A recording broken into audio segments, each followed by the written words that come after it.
6, we have Trinidad Chambliss.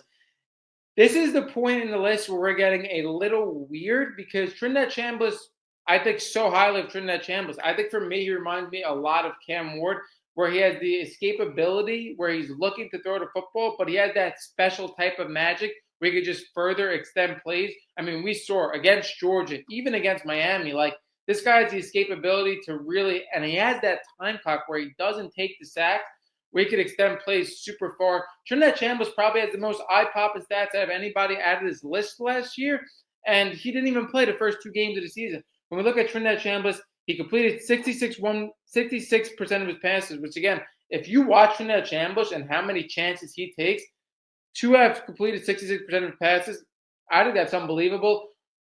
3,937 yards. He threw for a hell of a lot of yards, 22 touchdowns to only 3 interceptions. That touchdown interception ratio is absurd. He also has the rushing upside to take yards when he wants to, and I think he has the ability to be dynamic as a runner as well. We're not just talking about a guy with straight line speed. 527 rushing yards and 8 touchdowns. I think Trinidad Chambliss has all the ability to for sure be a second-round pick. That's kind of where I had him slotted this year in a weak quarterback class.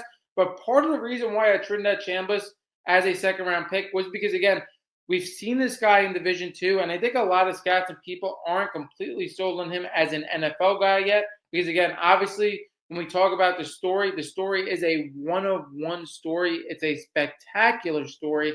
But, again, did everybody get it right as an NFL guy yet? I do think we have to see a little more of Trinidad Chambliss. Like I said, what did he play in? 10 regular season games, and then he went on that college football playoff run. I thought that college football playoff run was absolutely phenomenal. When we talk about Ole Miss with how much they had to prove with Lane Kiffin walking out the door in the middle of the season and them being able to go that far and really we're like on the doorstep of going to the national championship.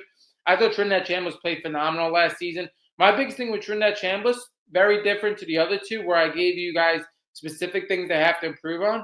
For me with Trinidad Chambliss, I just want to see more of the same. Like, again, like I said, he's a guy that played Division II almost the entirety of his college football career. I just want to see him stack together another good season on top of each other. And again, if he could do that, I do think this is a guy that's going to be in the second round, maybe in the back end of the first round as well. Like I said, I do think he brings up the dynamic as a rusher, extending plays that not everybody on this list, not anybody on this list really can do. I mean, we talk about Brendan Sorsby rushing upside. We talk about Marcel Reed's rushing upside. Obviously, we're going to talk about Arch Manning's rushing upside. But his ability to extend plays, have that internal time clock, and be able to look in the throw, I think he has a unique rushing upside that nobody on this list has. And again, for Trinidad Chambliss, we talked about it. It could have been the second-round pick in a weak quarterback class. I do think he's assuming a little risk because, again, if he doesn't have the same type of season, he could drop a lot. But I am very happy that this case did end up going through his way. I do feel like if he would have got declined, it would have been major risk. With this Ole Miss team and Trinidad Chambliss, I do think they have a very good supporting cast around him. When we look at Kawan Lacey, I do think he's a guy that's going to be one of the best players in the entirety of college football. We saw not only from the college football playoff run from Ole Miss, from Trinidad Chambliss, how spectacular he was. Kawan Lacey was also spectacular. I think Deuce Alexander realized the opportunity as a redshirt junior. I do think he has the opportunity to be one of the best wide receivers in the entire country. Being paired up with Trinidad Chambliss, obviously his upside is a lot higher, but I do think he's an absolute burner. I do think he has the ability to get open. I do like everything I'm seeing from Deuce Alexander out of spring practices.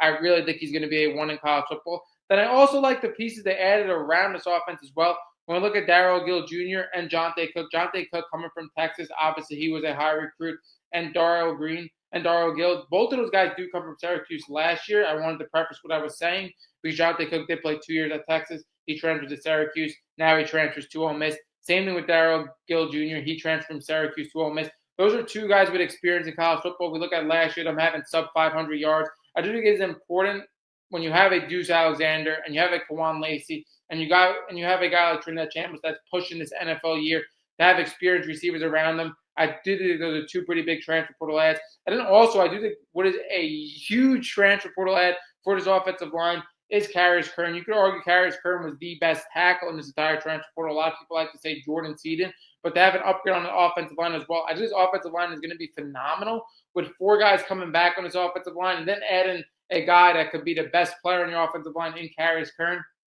I think the offense is going to be absolutely spectacular. But like I said, when we look at Trinidad Chambliss rushing upside, when we look at him throwing 66% of his passes, 3,937 yards, 22 touchdowns, and 3 interceptions. I think the biggest thing for Trinidad Chambliss is stacking one year on top of another in the SEC. If he has a very similar season to last year, almost makes the college football playoffs, and again, they go on a similar type of run as last year, there's going to be absolutely no question Trinidad Chambliss is an NFL quarterback. For Trinidad Chambliss, the biggest thing, very different than anybody on this list, he just has to do it again. That's all it is for Trinidad Chambliss for me. I do think he has the possibility to do that. I do really trust Pete Golden as a head coach as well. I know a lot of people have questions about him. I really liked him as a recruiter, transfer portal guy in this offseason. I think he showed that. And then him hold his team together in his college football playoff run. I really like Ole Miss's outlook this year, and I do think Trinidad Chambliss is going to have a really big year. It's just, again, there's 5 quarterbacks that I just like more than Trinidad Chambliss. That's how stacked this quarterback class is. This floor for this quarterback class is absolutely phenomenal. Like I said, I know you guys hear me say time and time again, this year's going to be great. This year's going to be great. But this year, 2027 for quarterbacks is really going to be great.